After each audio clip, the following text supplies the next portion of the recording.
While yard sales are a viable option for lots of collectors in smaller cities or in rural areas, in a city like Toronto, it's pretty hard to find decent stuff at yard sales, but this time around I did luck out.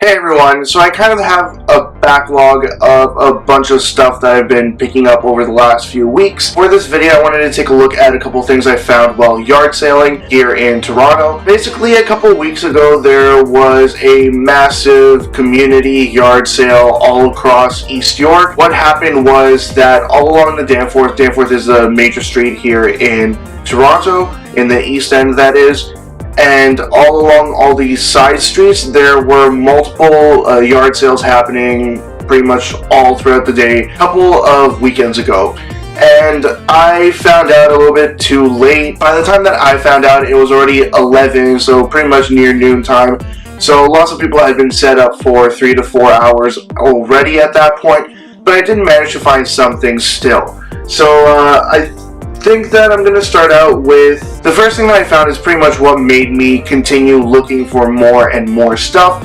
I came across a yard sale. The first yard sale that I went to was right outside main subway station, and I happened to go by since it was right next to the subway station. I looked around to see what they had, and they actually had some video games.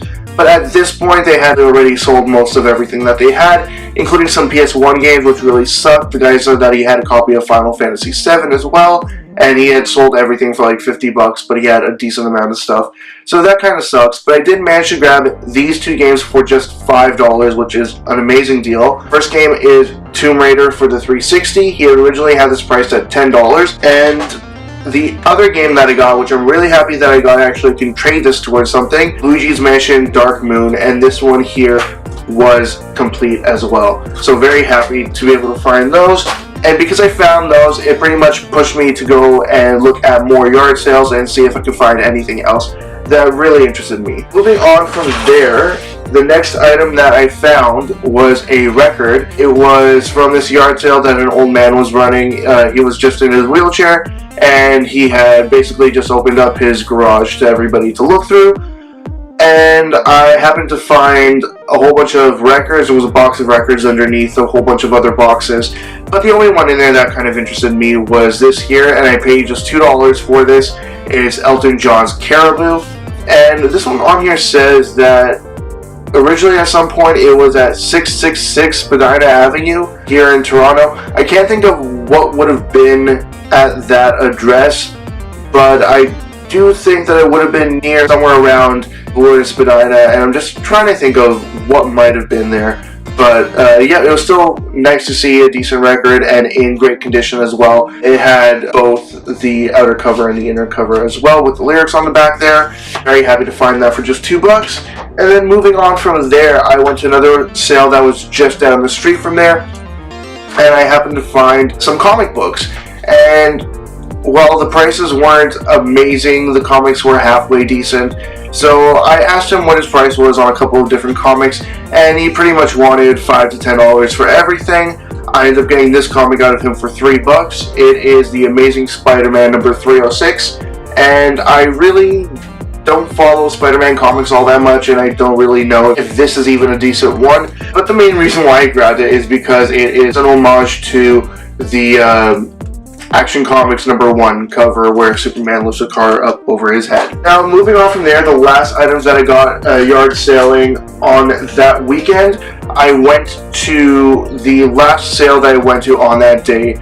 Pretty much I'd been walking around for a really long time, hadn't found much even though I had gone through so many yard sales. At this point, I was ready to give up, and I had actually called an Uber to come and pick me up because I was pretty far from home, pretty far from any bus stops, and I really could not walk anymore. It was a really hot day that day.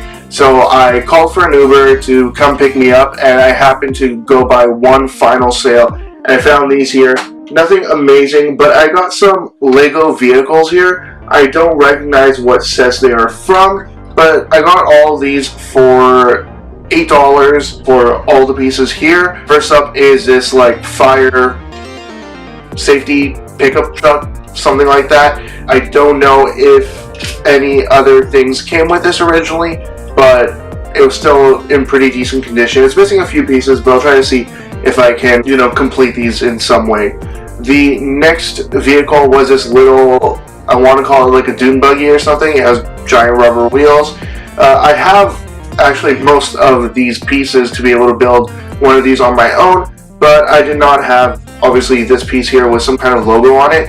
I think that logo belongs to like a range of different sets of Legos, but I honestly don't even know. And the only reason why I think that that's the case is because the last vehicle was this one right here that actually opens up like this, and there's like a whole Arctic lab setup in there, and even the doors open on the front of this to reveal like where the driver's supposed to sit.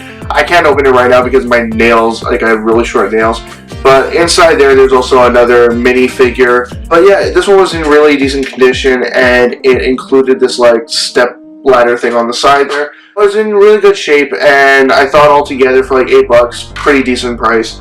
And also included was this one sort of slab. I don't know what to call these exactly, but all of it was official Lego, and for like $8 I thought that was a pretty decent deal. And then my Uber of course arrives, and I take the Uber home, which kind of defeated the purpose of yard sailing, but the Uber only cost me like $6. I was still relatively close to home, but I really did not want to walk anymore. But I was still happy to at least find some items, because like I've said many times in the past, yard selling in Toronto is a very difficult and time-consuming thing to do as well. There are many sales, but they are far apart. It's very hard to find decent ones, and at the end of the day, most yard sales in Toronto consist of elderly women selling their clothes, old jewelry, and old baby stuff. So it's really hard to come by the kind of stuff that I'm looking for, but still was a pretty decent set of garage sales that I went to. Anyways, that's it. As always, leave comments in the comment section below. Anything you'd like to say, comments, questions, suggestions, ideas, anything at all, just put in the comment section below and I will get back to you as soon as I possibly can. Check out my Facebook, Twitter, and website. They're all linked in the description below, and also linked in the description below is a link to my 500 subscribers contest. Check that out as well if you'd like, and that's it. See ya.